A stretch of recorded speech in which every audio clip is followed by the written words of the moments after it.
Everybody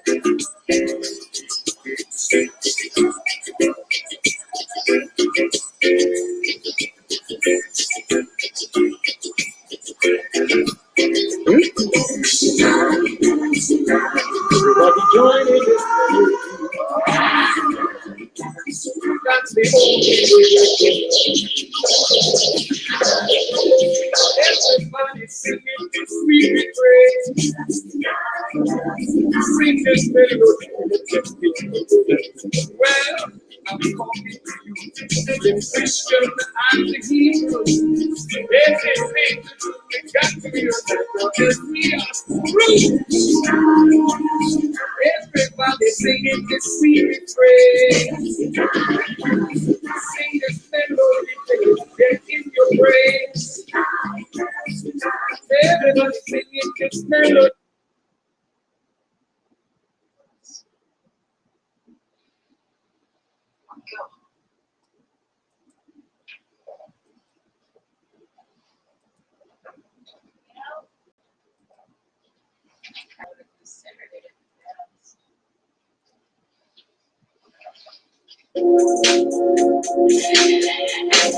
Everybody who is black and interested in black people, let us sit down and find out how we can get together in one direction against one enemy and accomplish this job overnight. When soul singer and black activist Sam Cooke wrote the lyrics to his song, "A Change Is Gonna Come," it was very direct and to the point. With some changes to it, the song was still digestible. In the year 2019, black folks continue to go through the change rather than direct the change. A community activist named Taalik Ibn'rad has made an appeal similar to what Sam Cooke was asking for, a change. It said that the meek shall inherit the earth. We ask when. When will the landlords give the meek a free lease? Mr. Ibn'rad is humbly asking for the state of Mississippi. President Trump has already had sit-downs with the wrong representatives of the black community. How about a real discussion with a true grassroots African American? Join and organize Operation Exodus Mississippi today, or become a supporter.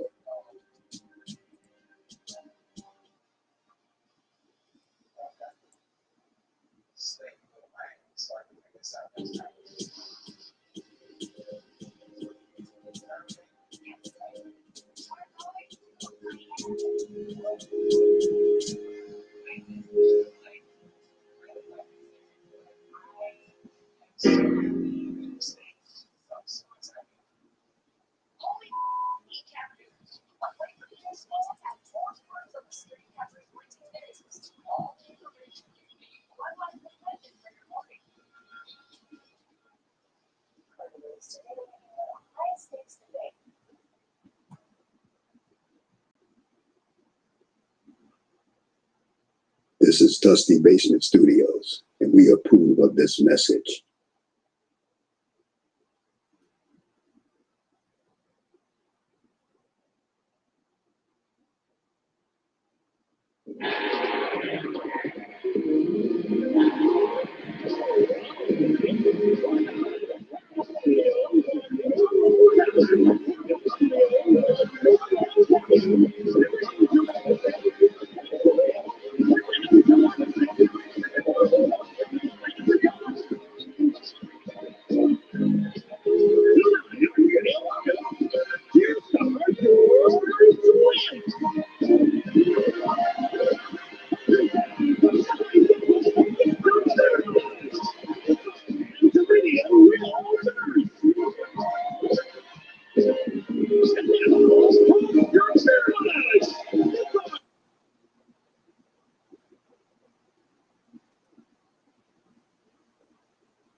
How do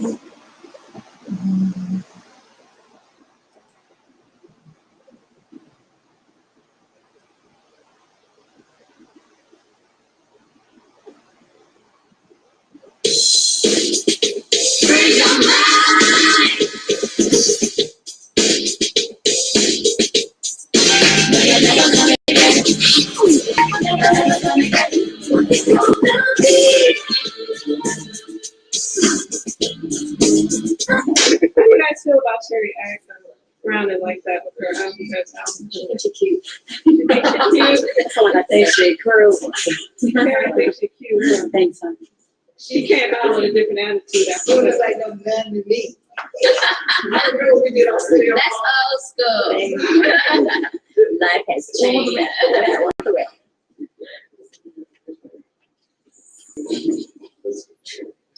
What was that?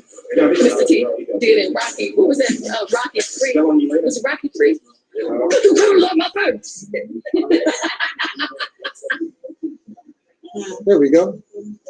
I don't have a lot to say. Come to see Terry. That's Terry, Cindy, Rome. I trust that feeling. Does anybody have any questions of me before I get out of here? Let's see what you guys are saying. What's up, Soul Sister Rona? Hey, Taalik. I'm the brother that did my Mike Jackson in Tunica, Mississippi. Hey, now. Hello to Terry. Respect. Bless up. Bless up. Bless up. Come to see Terry. That's Terry, Cindy, Rome. It's Terry. It's important for the Black youth, especially, to know that we did have a history and that we did great things and that we had great people, and those things were not in the history books when I was in school. And what I'd like to be doing 5 years from now is attempting to rewrite the history books so that they'll know that.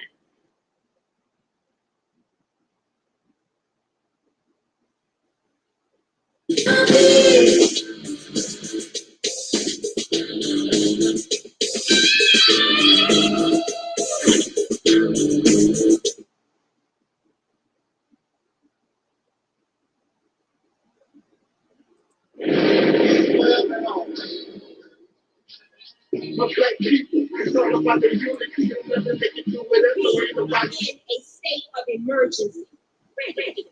Wrote a song about it? Like to hear? Here it goes. Freedom.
In the name of our ancestors, peace forever and always, and welcome to another edition of what we call the Reality's Temple on Earth Internet Ministry. I am the gatekeeper or the host of this program, known here on social media. Wherever you may find me, I am known as the mighty, mighty, mighty Angel Snub Nub 7. I am your soul brother, number one. I want to, of course, always thank those of you who come to support and listen to our message that is spontaneous, to the deacons of reality in the chat room, to Brother Michael Perry, to those who are listening, and those who will listen to this broadcast later. It is always an honor that you would come and give us a few moments of your time, as you could be doing other things.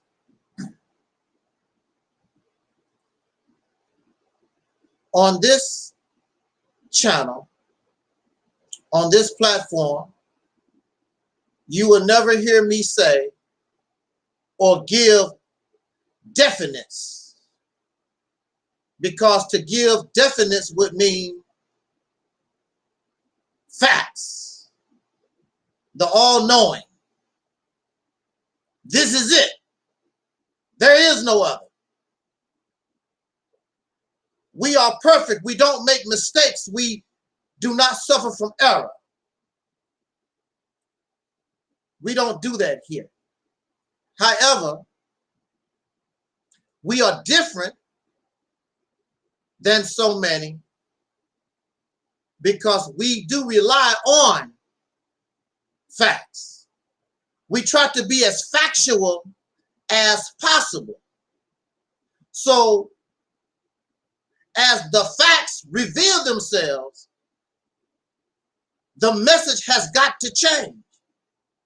So even though this platform is founded upon a certain foundation over the years because of certain elements, certain facts that I did not know, now I know. That means the message has to change. It is the same. If you were in court and the jury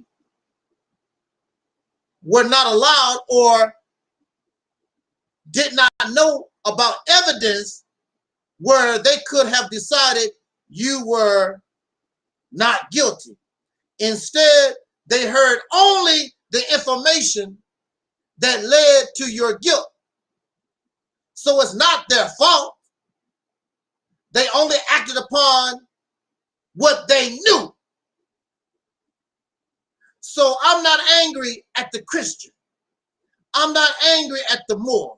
I'm not angry at the 5%er. I'm not angry at the Pan-African. I'm not angry at nobody. I don't get upset with nobody because they can only act upon what they know. You cannot act upon what you cannot comprehend. What makes me angry or frustrated and disappointed, there are those who cannot comprehend what we say here. You can't even comprehend. You don't understand. So in their ignorance, they seek to destroy what they don't understand. They make up fairy tale stories like ancient people who did not understand biology, who did not understand death. So they created stories to give them some kind of understanding about death, about life, about winter, spring, summer, and fall. They made up stories because they really didn't understand the earth. They did not understand the stars, the sun, the animals, the water. They made up stories. And so they make stories about the Mississippi Campaign. because they really don't understand. They can't comprehend. Even though they are intelligent, even though they've done much research and gotten much information, but they still cannot comprehend.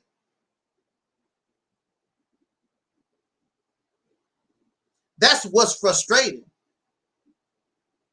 Don't get angry at me because you don't understand where we're coming from. Be humble enough to say, I really don't understand what you're doing. I really don't understand what you're saying. But we're dealing with a group of people who are not humble, arrogant, nasty, foul, degenerates, vile. And they are not what they paint themselves to be.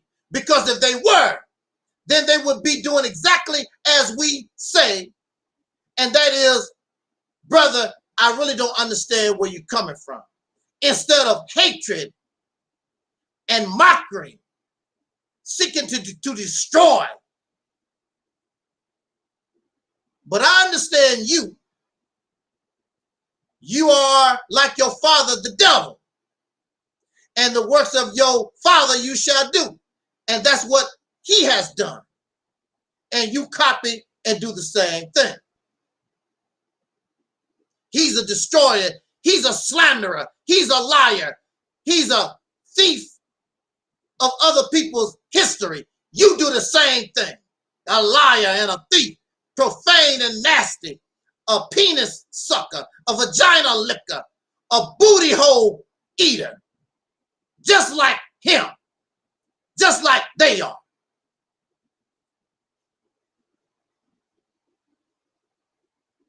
And so you see something that you want to be but can't be because you choose to be the way you are. You see a righteous platform coming out of the ground, a real platform coming out of the ground that represents the tangibles that you cannot produce. And your anger comes from a place of jealousy and envy.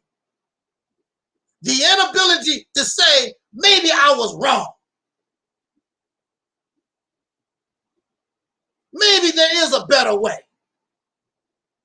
But your anger, your arrogance, and your jealousy and your envy keeps you in the nothing place where you find yourself, and you want people to praise you for being nothing.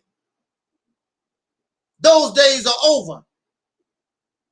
So it is a responsibility for me and those who come here that we warn the masses of our people searching for reality, searching for liberation, wanting a real way out of this situation.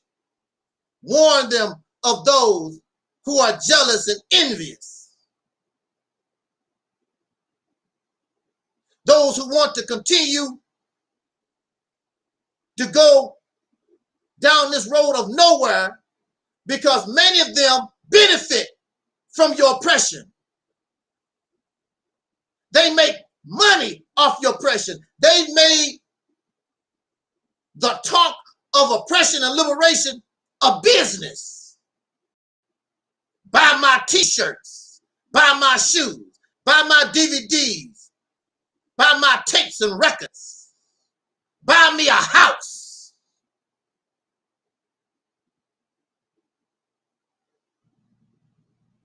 They use you for their own self-enrichment. They have no intent.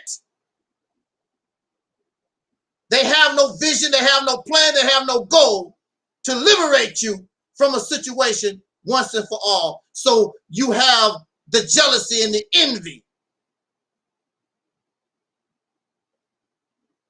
Because we are a threat to their fake. We are the real. Either you fake or you real. I don't care how you talk. And if you open up your mouth to say anything against this platform, we know automatically that you're fake. We don't even have to look at your history. But if we do, we'll find out you're not doing nothing. On your way to nothing.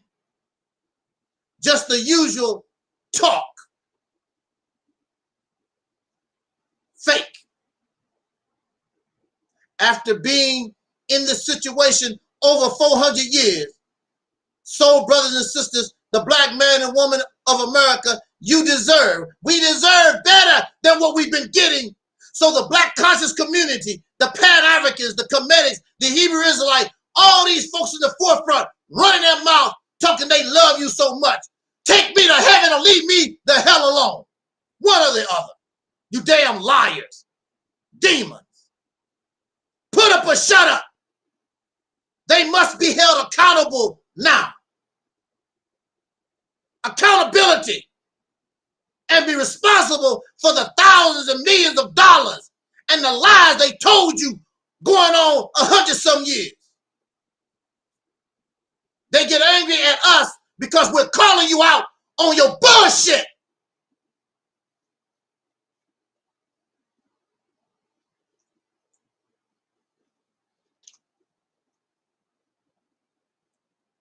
They stole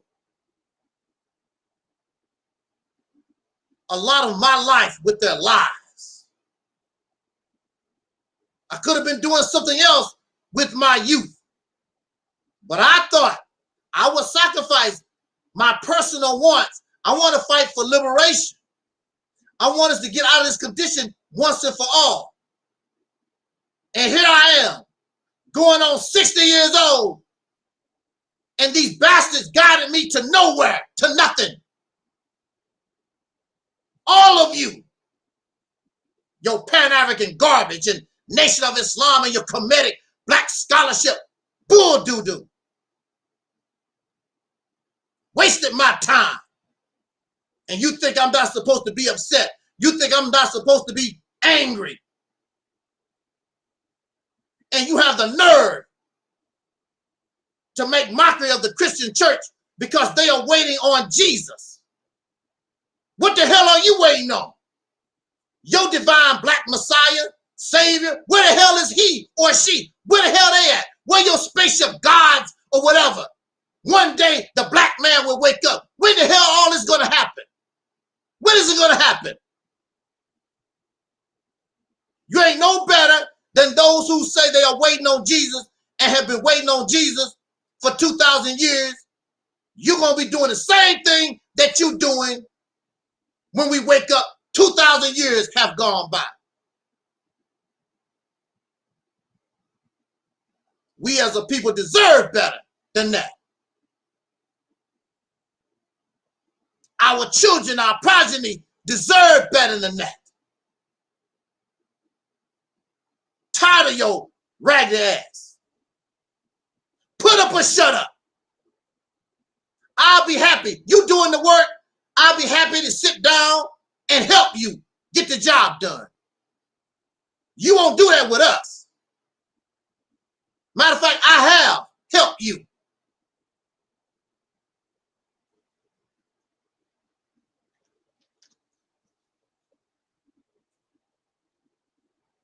Somebody needs to put you out. Somebody needs to hold this black conscious, Pan-African, Kemetic, black scholarship, science, whatever the hell you want to call yourself.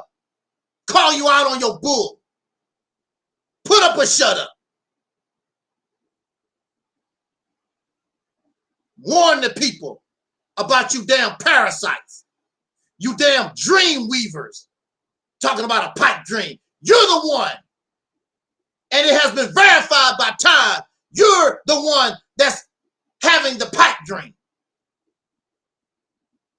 Because you're doing what you've been doing almost 100 years and you still haven't gotten nowhere. Well, brother, things take time. Things take a lot of time when you don't know what the hell you're doing. When people know what they're doing, they can give you a scheduled time. an estimated time.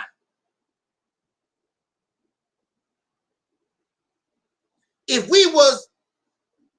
the Black Conscious Pan-African Comedic Community, whatever the hell they want to call itself, if they was a bus, we'll never get to work because we don't know what time the bus gonna get to the bus stop.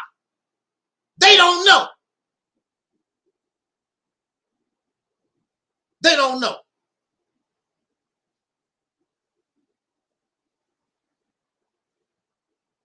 This platform, this channel, we're going to give you time because we don't have time to waste.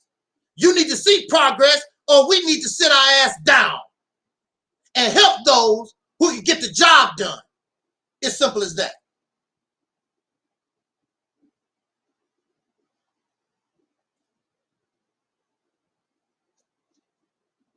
I almost want to say I hate these people, but it's very difficult to do. They just ignorant. And in a lot of cases, a lot of them are just insane. They're just insane.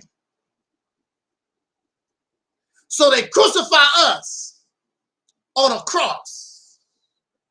And they slander the Mississippi campaign. And they make mockery of us. And they put a crown of thorns on our head. And lift us up on wood. And we reach out to the heavens. And we become like the Jesus. And we tell the Father, forgive them, Father, for they know not what they do. So I'm not angry at those who make mockery. I'm not angry at those who slander. Because we truly understand the story that was told of this Jesus and his forgiveness, asking the God who had the power to destroy these fools, Father, forgive them for they know not what they do.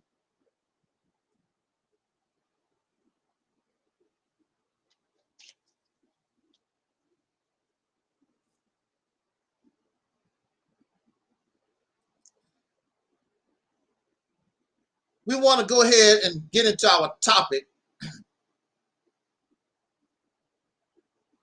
And we want to speak about why our children, Muslims, and Black conscious, and Christians, religious, Black conscious, why are children anything that they are?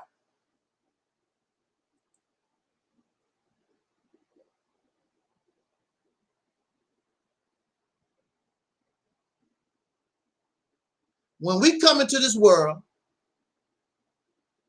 we know nothing. When we come into this world, the only thing we have is our instincts. That's just natural. When we come into this world, the body automatically goes in onto autopilot. Your heart begins to beat. You don't have to be taught. Your heart begins to beat. And your lungs begin to expand as soon as you come out the birth canal and come into and from the world of liquid to the world of solid air and solid. And now your lungs begin to expand and you begin to seek the breath of life. And you cry because the crying helps expand your lungs to breathe in the air to make you live. Your instinct then turns to a source. You don't know exactly what it is, but you cry, and you know when it's given to you. And so your mother, back in the day, mama used to give us her breast, because that is what the breast is for. The breast is for her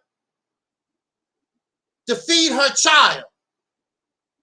That's what her breasts are for. Not to feed a man or a woman with 32 teeth in their mouth. And some men and women are actually jealous of the baby on the breast of his or her mother. And the breasts have become demonized in this society. It's a nasty thing. It's nasty to see a baby feed on the mother's breast. We don't mind seeing a cow and the baby cow, the calf, is feeding on the mother, or a bear or pigs or whatever. Why is it nasty when she take her breast out? That's disgusting. Why doesn't she have the right to be in the public and feed her baby on her job or wherever the hell she's at? She can feed her baby. That's disgusting. That's nasty. And even she don't like it. So you go to the store and you buy this chemical stuff in a can. Woo! You buy this powder stuff and you mix it with water and put it on a stove and warm it up. When her breast is already ready to go 24 hours a day. You don't have to take it out of a can. You don't have to put no water with it. It's ready to go. Her breasts are foul. What kind of society we live in where women can't feed their babies? It's disgusting. It's nasty.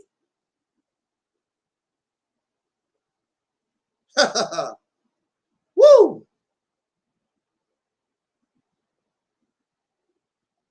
And when you read the label on Similac and Enfamil, it says, last time I looked, the best milk for your baby is your breast milk. Woman, regardless of your race, the best milk that you can give your child is your body, your milk from your breast. But it's a business. So when you're in the hospital, a lot of these hospitals, they give you a lot of Similac and stuff for free to get you started. Because it's a business. They get paid not to encourage you to put your baby on the breast, but so that you can go to the dollar store and to the supermarket and buy your baby's chemical death, because that's what it is.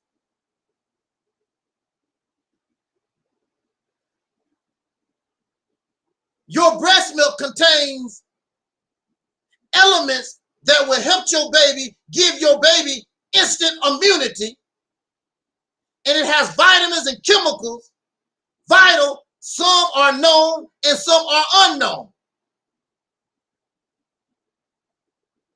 I just learned something about the big booty.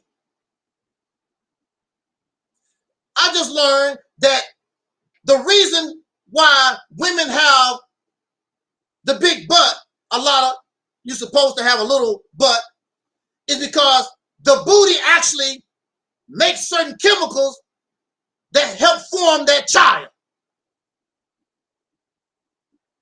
There's a reason for anything.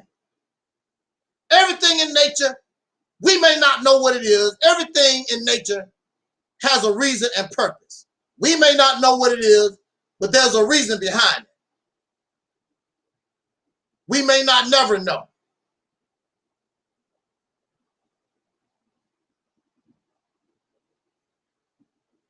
And so this is why when idiots come to me, I ask these people, were you breastfed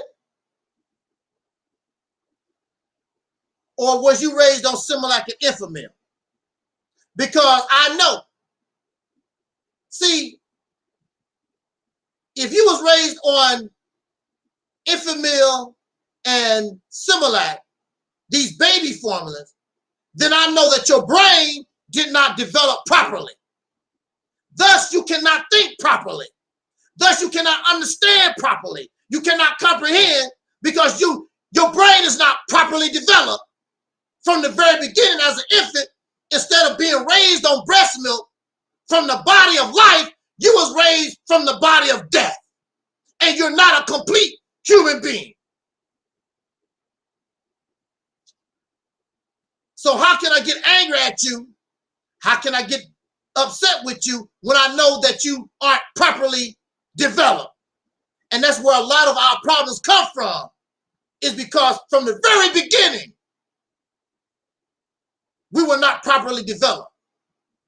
From the very beginning of life. Instead of mama's milk, we was given death out of a can, or we was given the milk from a cow.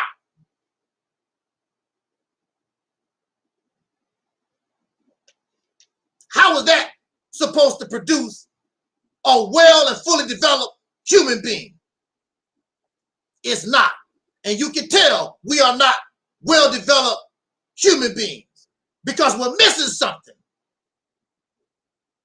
And it started from the very time we come into this planet.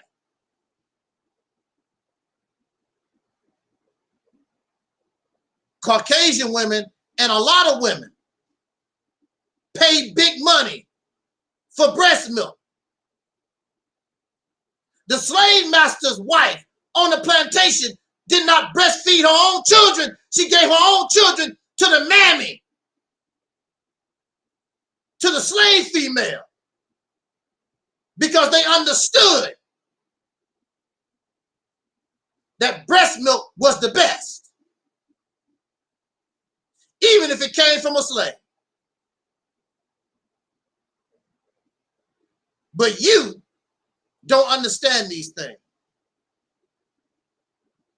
We so lazy, we don't even use cloth diapers no more, which is cheaper. Run out and buy some more plastic, more chemicals to put on your baby's behind. Plastic diapers and plastic milk. And there's something that some of the youngsters always say. It's a word. When they're trying to degrade and make mockery of people, they say, you plastic. So-and-so is plastic. And these human beings are not human beings. They're plastic. And what is a Barbie doll made out of?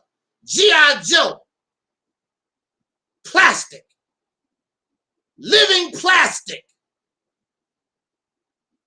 And you wonder why it's so easy for you to kill somebody. So easy for you to make mockery and slander and lie because you have no conscience. You're plastic. You have no emotion. You're plastic. You have no empathy. You're plastic. You have no conscience. Plastic. So we come into this world knowing nothing.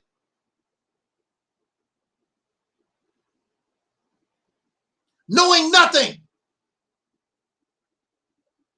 I want somebody to come into the chat room. I want somebody to show me a video where somebody is trying to tell me that we come into this world being a Christian, being a Muslim,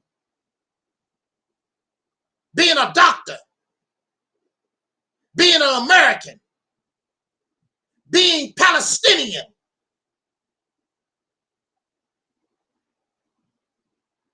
We come into this world knowing nothing. Our brain is zero. Do you remember coming out the womb? No, you don't. Do you remember when you ate your first meal, whether it was a breast or similar? No, you don't. It's only so far that we can remember. And that's because there was nothing there. Your brain had to continue to develop and mature until it gets to the point it begins to hold memory.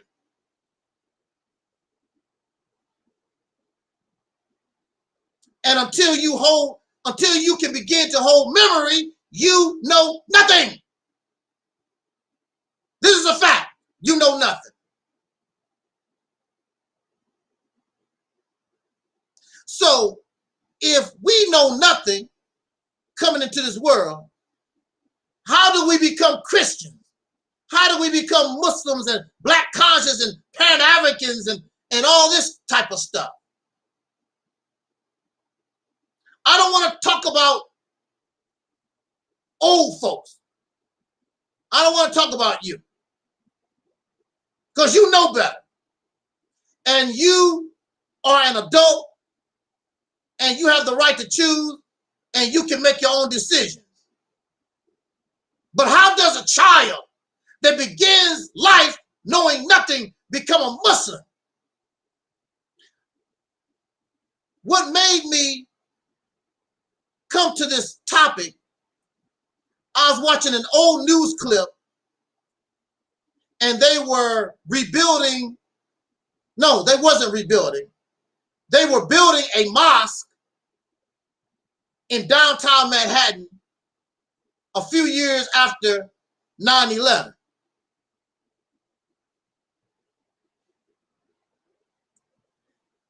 And there were a lot of Americans protesting that the mosque would be a base for terrorist activity and other nonsense. And there was a young boy. I would guess that the young boy was maybe, I would say 11, 12, something like that. And he was there to protest against those who were protesting against this Islamic mosque. And I'm looking at this. He's only 10, 11, 12 years old, I would assume. What do he know about Islam at 12 years old? What do he know about 9/11? What do he know about all this? And he's protesting. He's a child that come into the world knowing nothing. How did he become a Muslim when he come into the world knowing nothing? You never heard not one baby, their first words or when they cry, they ever said, Allahu Akbar, Allahu Akbar? Never. You never heard a child scream the name of Jesus at birth. Their first word, chances are, is usually mama. That's their first word. I want my mama. And they close to their mama and they gravitate toward their mama. It's all about mama. Next month is Father's Day. I want my day. You got all these guys. Mama can't have nothing. Now daddy want his. But daddy did not carry this life for 9 months. Only thing daddy did, and he did it very happily, he helped make the child. That's all he done. He did not carry. He did not have the morning sickness. He did not run around all fat and bulgy. He did not go through none of that. And most fathers are not getting up in the middle of the night, feeding their children. They're not changing diapers. They're not doing none of this. They're not taking these children to their doctor's appointments. They're not taking the child to his or her first day of school. I want my day too. I want my day too. What about the fathers? Well, Father's Day. So next month, you crying ass, you got Father's Day, and they can give you a tie or whatever. Oh, I love my daddy, blah, blah, blah. With your crying ass. Woman can't have nothing. In this patriarchal society, in this patriarchal civilization, the male you got every damn thing. Everything is a benefit. Everything is your advantage. Woman can't have nothing.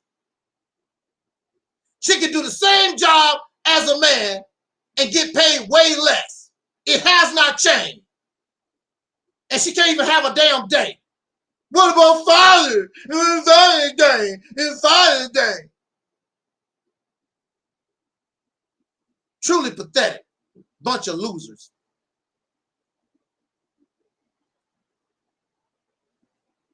The child has to grow to get to the point. Daddy? You my daddy? I was watching one of these paternity cases, and the child was grabbing on to mama for dear life, and the father, come here, son, you my baby. The child looking at him in fear. Who the hell are you? I don't know you.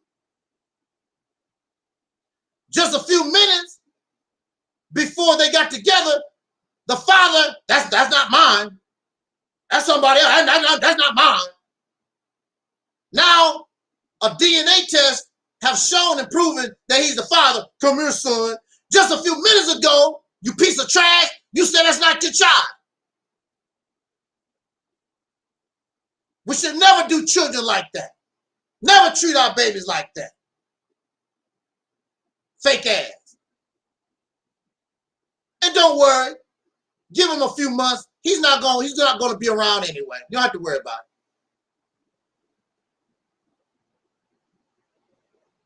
Absolutely. These men love having zero responsibility.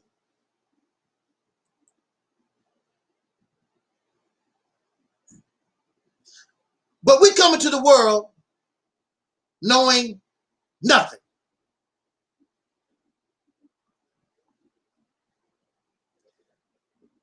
As many of you know, I was introduced to the teachings of Elijah Muhammad at a very young age, and I was reading and whatever. But I had white friends. Why did I have white friends? I had white friends because black people did not like me. I was a little skinny nerd, and I love to read. Black people don't like folks that love to read real stuff. You like people to read pseudo history and fantasy and garbage. Black folks don't like people that love to read, who love to learn. There was a sister, beautiful young lady. Her father was a professor, I think, and her mother, they both were educators. And they taught their children how to talk the right way. I love to hear her talk. She pronounced everything the way it's supposed to be pronounced. If she said cat, it was cat. I mean, you could hear the C, the A, the T, and she put it all together all smooth. her parents taught her how to speak English properly. And if you're black, and if you speak English properly, black people will make mockery of you and call you a coon and a sambo and a sellout because you are speaking the language the way it's supposed to be spoken, which is properly, not ghetto fabulous. I wish I had her picture. A beautiful young lady, had a beautiful spirit. I forgot what her name was. I really enjoyed talking to her. I just made her talk so I could listen to her speech. It was amazing how she talked. So I'm a nerd. Also, black people made mockery of because I was poor, a country boy. They made mockery of me because I was black. And if you listen to some of these pro-blackity blacks folks, when they get angry at me, if you listen careful, they gotta be real careful not to get too angry because they want to call me a black bastard. Yes, I know you do. Yes, you do. They want to call me a black son of a whatever, and because they really don't love black the way you think they do. They don't. Because I know they want to call. Sometimes they can catch themselves. But they said black, you black, and they catch themselves. They don't like women. They love to use the word, the H word and the B word. They don't like women. They don't like black. They fool you. They fooling you. So, my friends was white, Caucasian.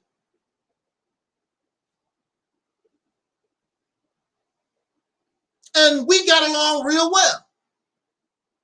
Until it goes back to we come into this world knowing nothing. Until. So we had summer break. And during summer break, I began reading these books by Elijah Muhammad. These books, these teachings by the Nation of Islam. I began to learn what the Caucasian people done to my ancestors and actually was continuing to do to us even in my day.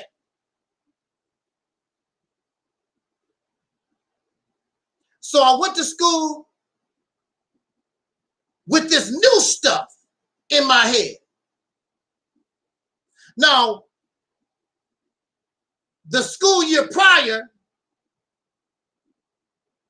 I did not trip off of my friends being white.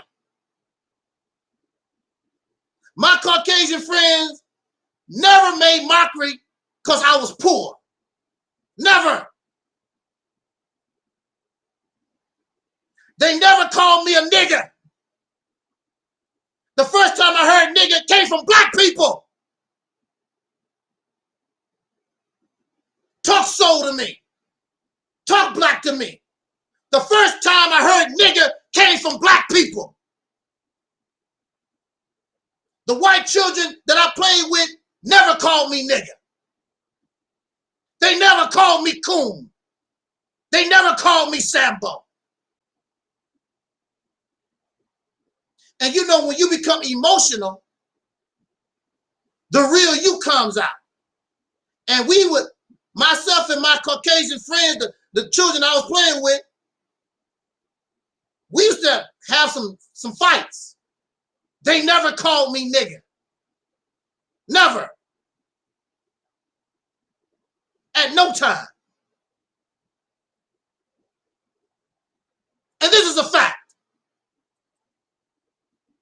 The first time I got called nigger was by black people. The first time I got called or shown that my skin color was ugly came from black folks.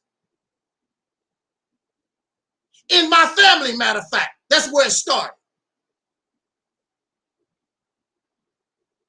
My Caucasian teachers encouraged me to read and write and be the best I could be. My own people was bringing me down. This is a fact.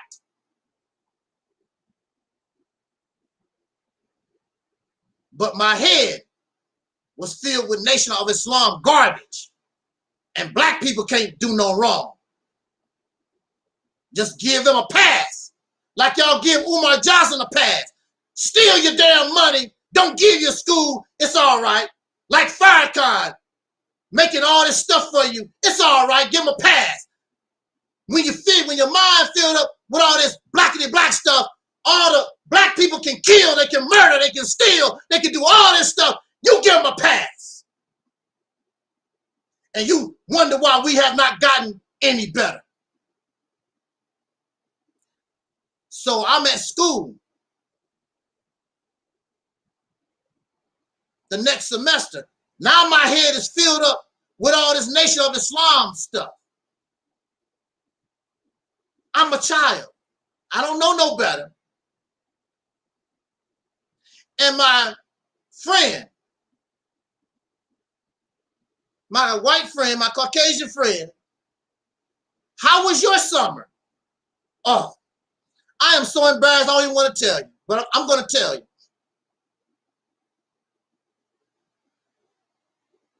Who you talking to? You a devil.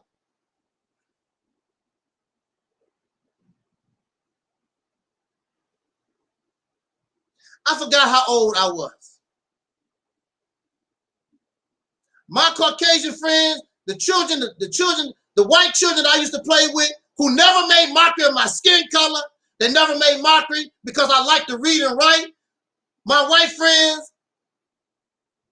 who never made mockery because I was poor. When I got off the school bus and I met them on the next school season. Y'all devils. You did this to my forefathers. I don't like you. And he's looking at me like, I never done nothing to you. I hate you. Go. You're a devil. Go away. I don't want nothing to do with you.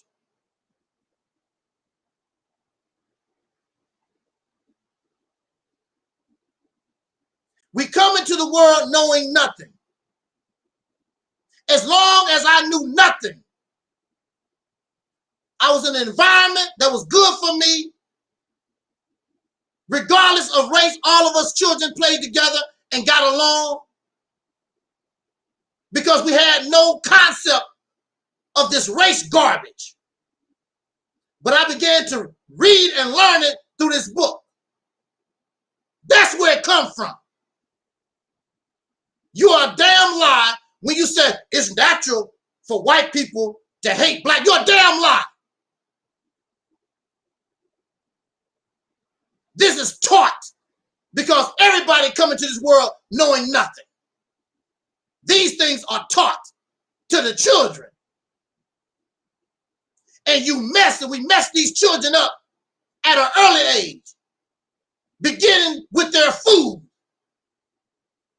Similac and Enfamil, chemical death. And then as the children grow older, we begin to feed the children our poison. You can go to many playgrounds right now, and if the children are not influenced by religion or racism or whatever, those children don't have no problem, except the problems that children gonna have. But then their minds begin to get taken over and formed by adults with your poison. A child don't know a damn thing about spirituality. A child does not know nothing about religion or Pan-Africanism or Muslim or Christian or none of that stuff. crazy as adults tainted their minds at an early age. Taking your own children as slaves, filling your slave, the child, before they can even learn, can even memorize anything, you forcing that garbage on their minds. Here I am telling children that didn't do a damn thing to me, you are your father, the devil. So what was my alternative? My alternative was to hang around the black people, the black children that kept making mockery because I'm too black for them, who kept making mockery because I'm too poor for them, who made fun of me because I like to read and write. That was my alternative. So I turned down people, children that was my real friends, for these bastards that don't give a damn about me and still don't give a damn about me to this day. They still don't give a damn about me. Just want to use you for their purpose. That's what they did. They don't like for you to read and write. They don't want you to get an education. But as soon as they need something, Taalik, can you help me with this? That's what they do. They discourage you from getting an education. They discourage you from being the best you can be. But when they want something, here they come. Can you help me with my homework? If all of us were stupid like you and was not seeking education, then who you gonna go to get help from? Bunch of idiots.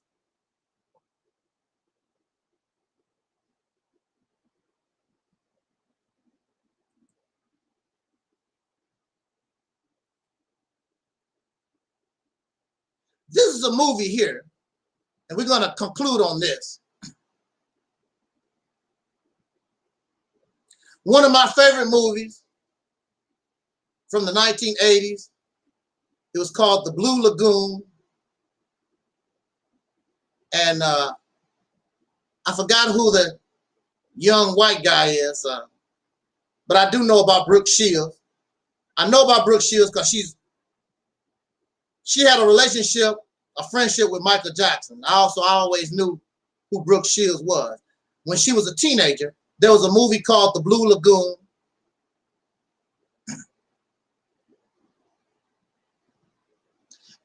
And if you get a chance, watch that movie. I really didn't care too much for and Brooke Shields used to she had a jean commercial. And when I was a young boy, I'm not gonna lie, she was looking hot in her jean. It was a jean commercial that Brooke Shields used to do back in the day when I was growing up. But you also have to understand there really wasn't a lot of female role models or female that you could lust after on TV as a young boy.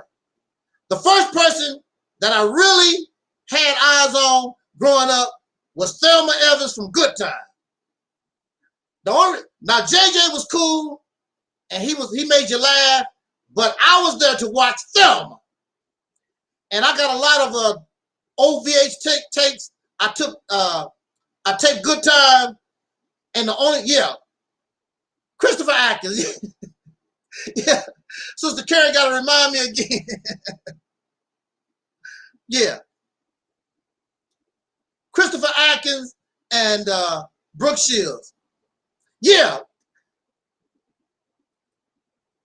Sister Karen know all this stuff. Right, it was Jordache jeans. You're right.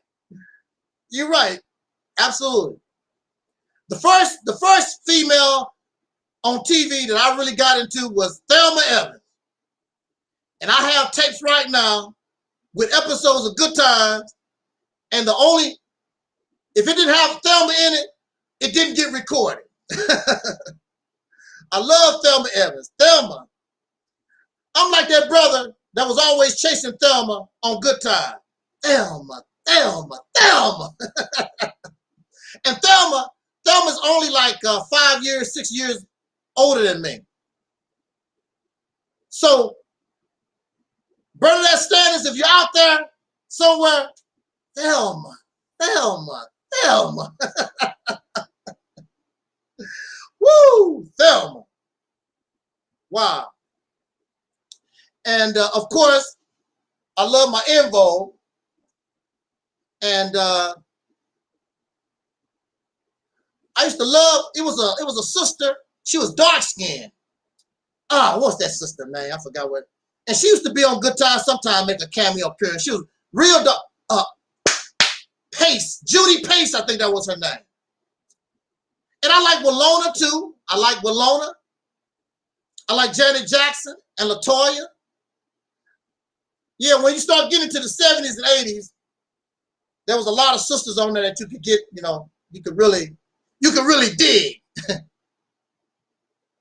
But we want to bring this to a conclusion because I just want to make this point. So this movie, The Blue Lagoon, check it out. If you have not seen it, check it out. You had some very young people. I think they were, I would guess, 11 years old, 10, 11 years old, whatever. They got stranded on this island. Do you?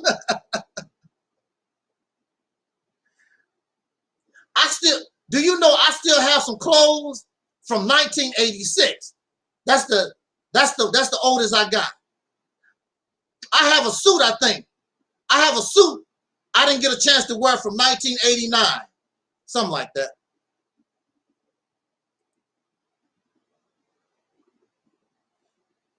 Yeah, Pam Grier was hot also.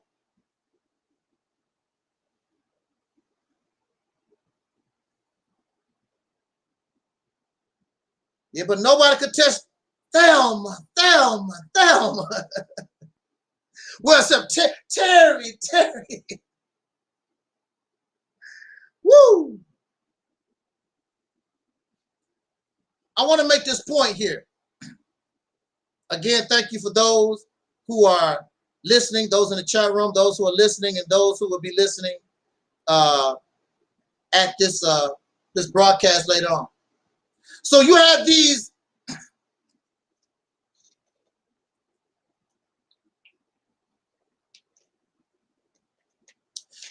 children, 10, 11 years old, and they were stranded on this island.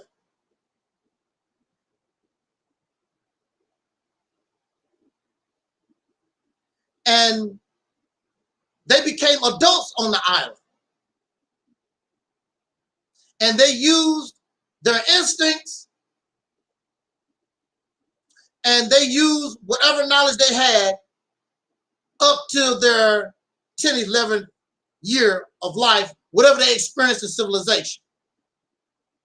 So based upon,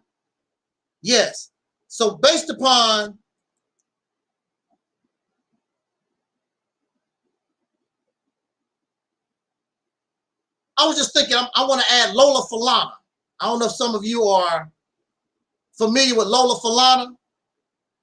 Donna Summer, yes. It's a lot of sisters. I used to like Mary Wells, may she rest in peace, from the Supremes. I like Betty Shabazz and Coretta Scott King. I mean, once the 70s start coming through, you began to see a lot of different images on television and in the media.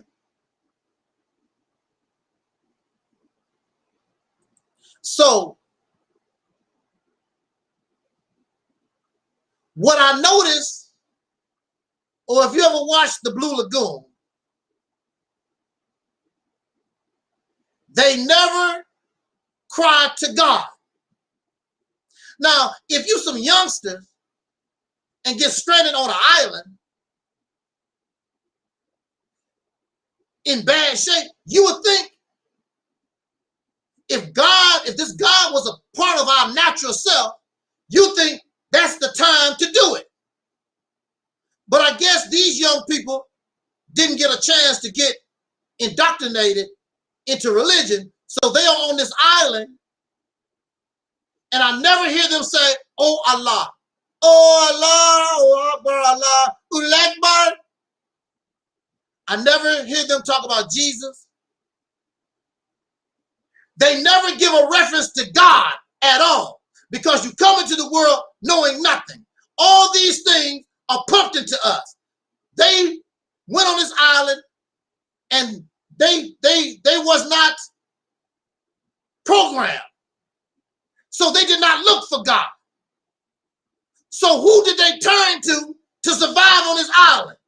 And who and what gave them the instinct to survive on this island until they were adults? Just their natural self. What does the Blue Lagoon tell me if we were not taught spirituality, racism, feminism, all these isms and religion and spirituality? What would life be if we was void of all this stuff? We would be living on the Blue Lagoon, just living our life.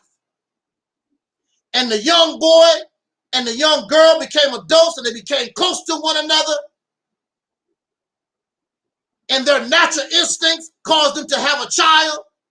And they became a strong family.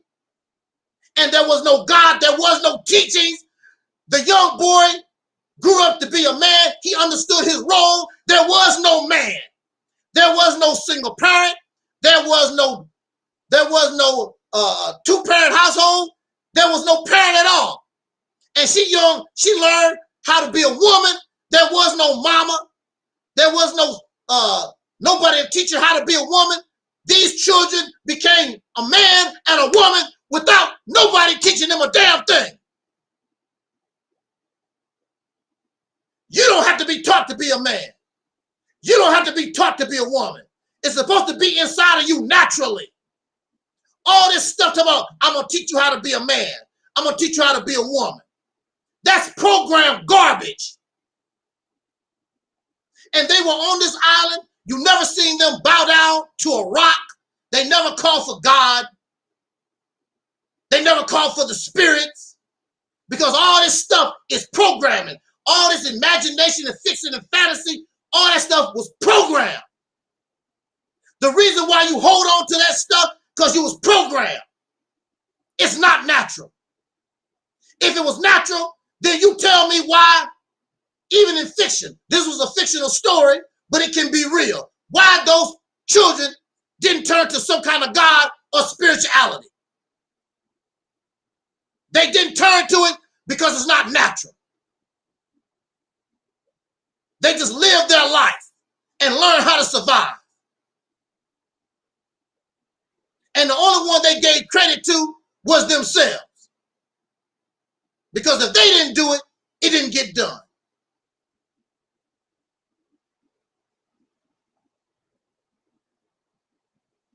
You should be shamed. We should be shamed. Programming these children with hate and your punkified bastard religion and beliefs. That's not real. All this stuff is taught. It's not natural. If it was natural, then it should have been expressed on the Blue Lagoon. And you would think, after being in so-called civilization for 10 or 11 years, those children would have been taught to believe in Jesus or Muhammad or whatever. They got lucky. I did not see them pray to Jesus or Muhammad or none of that stuff. And they did real well. They depended on their brain and learned how to survive, their instincts, and grew up, went from children to adults on the island.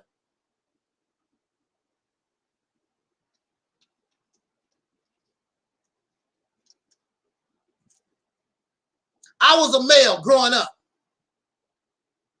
and I went through puberty and all that stuff. There was no man to teach me nothing. My instincts kicked in and told me how to deal with my body changing, and I understood these different things. No man didn't have to teach me nothing. I'm just as man, probably, and I know stronger man than many of these suckers out here. There was no man to teach me nothing.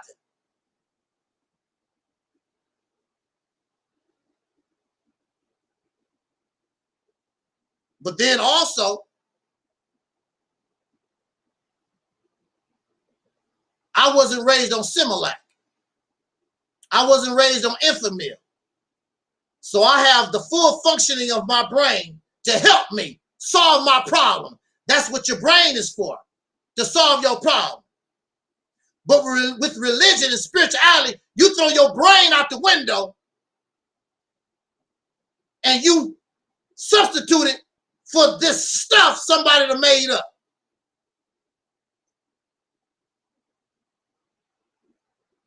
Somebody taught you about spirituality. That's not natural. Somebody taught you about all these dimensions and all like that. Somebody taught you this stuff. You wasn't born thinking that way. Somebody taught you to be a lesbian and a homosexual. You was taught that. That's not natural. I knew, no, you did not know anything. We come into this world knowing nothing. I remember growing up, I was very, very shy, and I'm still very, very shy. Some of you may not believe it or know it, but yes, I'm very, very shy. I was so shy,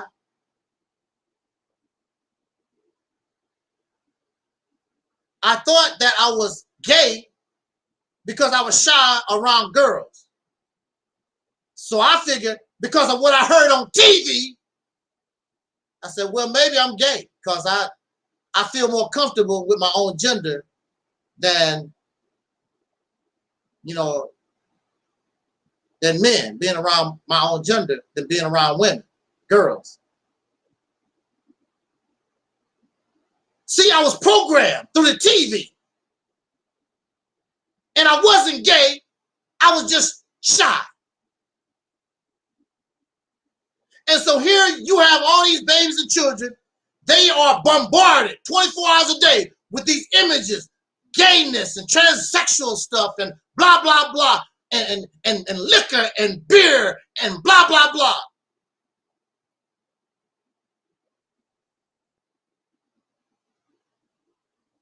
And they become programmed. Because you come into this world knowing nothing. Somebody had to program you with that. It's not natural. It's not natural.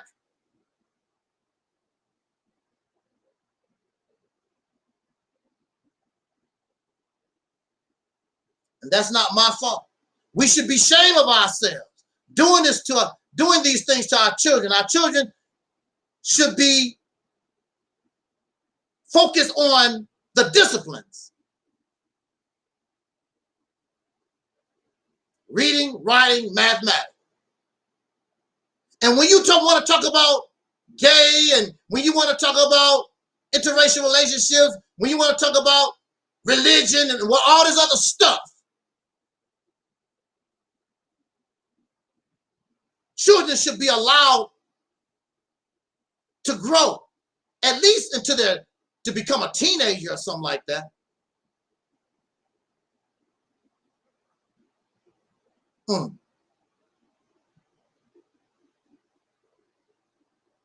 Well, and you wonder why the world, not only America, you wonder why the world is in the condition that it's in now. Because we destroy the natural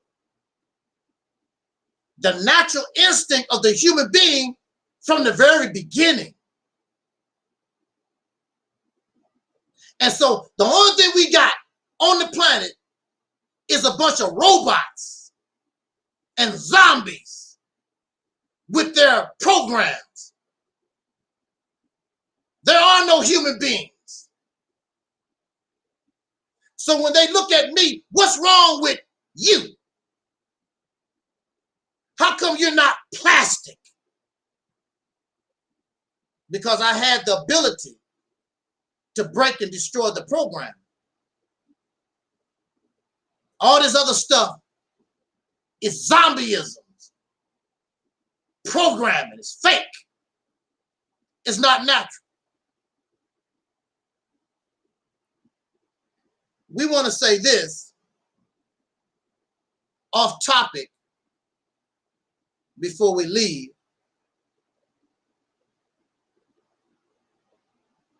And that is, we have a faceless troll that does not take anything serious. But when Google gets that subpoena and law enforcement gets that subpoena and YouTube, Google has to open up all its records, it will see your history. It will see all your channels that you've gotten. And it will see the history. And you're going to be in real bad shape. That's all I can say. See, we don't take things seriously. But you're going to take things seriously in just a little while. I want you to keep doing what you're doing. I want you to. Because I do believe, oh Father, forgive them, for they know not what they do. But at the same time, when you ask for it, you deserve to get it. You're asking for it. When you play with fire, you get burned. That's the old saying. I know I played with fire and I got burned, cost me 10 years of my life. And so I guess you don't mind gambling 10 years of your life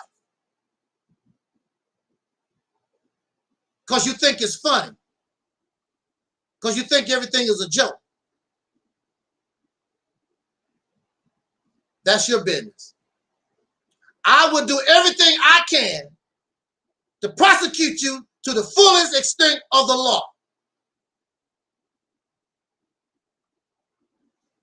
And we'll see how funny it is. It is also not funny to push this type of thinking. That's why we have problems all over the earth. Because people have formed all these tribes and nations, and they tell their children growing up in America, you better than those in Africa. And those in Africa are telling people in their tribes and nations, we're better. Our way is better than other people's way. The whole planet should be like us.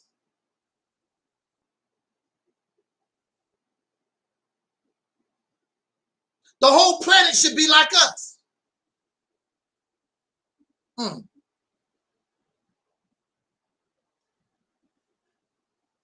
that's why there will never be any peace, because my religion, my God, is the God. I'm better. And then they force that thinking on their children, because their children come into the world knowing nothing. I'm melanated. I got all this black skin. I'm better. I remember, I say this in conclusion, there was an episode of All of Us. Dwayne Martin, I believe, and Lisa Ray. And they just wanted to give their child racial pride. And then little Bobby went to school and told the little white children, because you don't have no melanin, the sun gonna burn you all up, and other, things like of that nature. That was a wild one. That was a wild story. How come we can't have racial pride? How come we can't have national pride? Why we always got to bring somebody else down? Why is that necessary? Maybe it's because you're not as great as you think you are. Now, I've had dark skin all my life, and I don't know what y'all talking about. I've had kinky hair, and I still have kinky hair. All my life, I have yet to get some message from the stars through my kinky hair. I don't see nothing special about my melanin. There's always a yin and a yang. There's always a good side and a bad side to all things.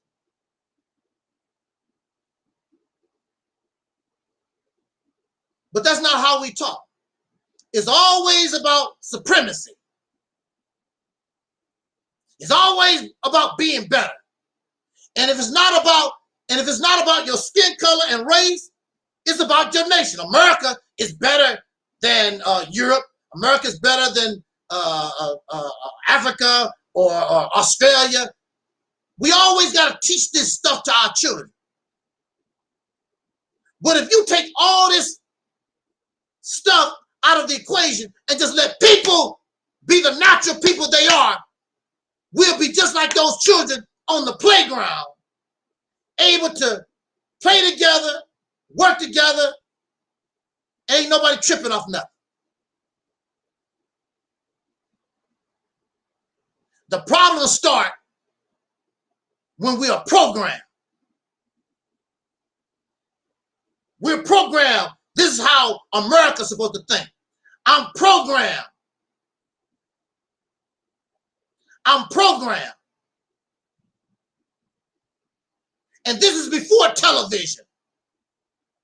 Religion helps the program. You can't eat pork. You can't do this. You can't do that. I'm a Christian. You can't do this. You can't do that. Why? Really can't even explain really why. But that should be an adult decision. It should not be forced on children. As a child, because I programmed myself with these teachings, I disassociated myself with my best friends just to get bullied and degraded and mocked because they black. What do you do when you black and the black people don't want you? I said it again. What do you do when you are black and the black people don't want you? You're not good enough. You're ugly. You're too poor. You're too educated. And so you end up with a white woman or a white man or Asian. Then these same black people that don't want you, here they come. That race traitor. You filled with self-hatred. Your ass did not want them. See, it's time to hold folks accountable. The nonsense is over. I'm tired of the foolishness, the silliness, and that's why they come after me. Because it's time for them to accept responsibility for the dirt they have done and be held accountable.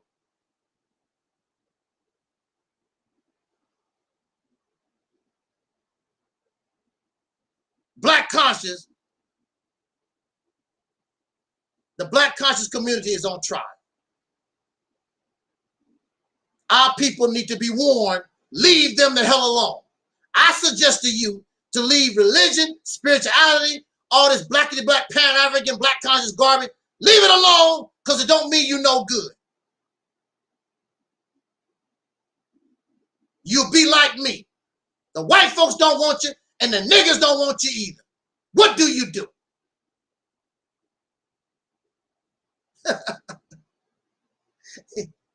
You know, I like trolls because you just give me energy. You just give me energy because somebody needs to be made an example. I'm glad that you keep doing what you're doing. Keep giving me all the evidence that I need. Hey, write some more. Hey, write some more. The video is going to carry the evidence, and I'm screenshotting on my phone. Go ahead. Come on, write one more. Write something else. Write some more stuff. You know the law. I was locked up because of stalking. I know what it is. I know what the law says it is. I also know what cyber stalking is. Do your research. Get the information. But when we arrogant, nobody can't teach me nothing. When I'm arrogant, when I'm a know-it-all, okay, cool. It's all good. Come on, one more time before I leave the air. Write some more stuff. Go ahead.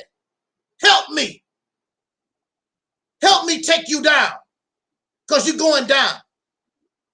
Come on, one more time before I get out of here. No, you're here. Come on. You and the rest of the slime. Come on.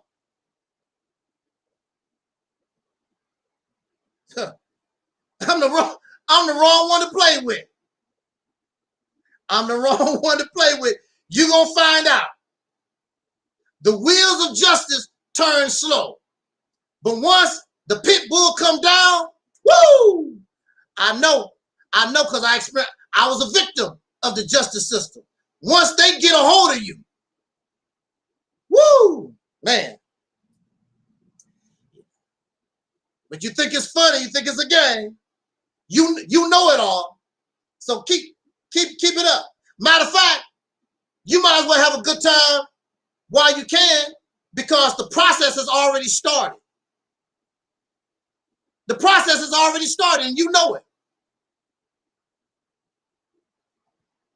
On that note, if you get a chance, I could be wrong. It's been a long time since I watched the Blue Lagoon, but I'm very sure, and probably Sister Karen can help me. I don't remember them talking about God in the Blue Lagoon, the movie. I never heard them. Now, there was some, on the island, there was some primitive people, I guess you would call them. Now, they was worshiping God and making human sacrifices or whatever on the island. They was doing that, but these children had nothing to do with that type of behavior. So on that note, thank you for listening. Jot down your comments. Come on, man. Where the troll at? One more time. Come on. One more time. Write something in the chat room. Come on, troll. Don't do us like this. You're not gonna lose nothing because the process already started. You might as well go ahead and have a party. One more time. For the good times. Come on, for the good times. One more time. Come on. Hard, cold, cold, harder, cold, cold. You know, whatever you want to call yourself. Mr. Freeze and Batman, whatever you want to call yourself. Come on. One more time. Oh, man. Now, see, I don't know. So it's all the envy and jealousy of what we call Operation Exodus Mississippi campaign. Jealous of us, jealous of our intelligence, jealous because we're not programmed, Jealous because we don't need your Bible. We don't need your Quran. We don't need your information. We don't need all these things. We go by natural instinct. We use our brain. Who knows? Who knows? When you don't have a life, you can sit back and make 20, 30, 40. I mean, it's free. You can make, I don't know. If you haven't got her book, God is on Trial, support our sister Noble. Get her book, God is on Trial. The information is in the description box. $3.99 on Amazon Kindle, $13.99 for the paperback. Information is in the description box. Contact Sister Noble. Also, if you want to donate to the platform, that information, Cash App, and whatever, that's in the description box also. On that note, we out of here. I didn't even want to talk today. Matter of fact, tomorrow at 8:15 p.m., Mr. Troll, you are invited. You can come on the platform. Everybody's invited. Angel Snubbing Up 7 hunting season begins 8:15 tomorrow.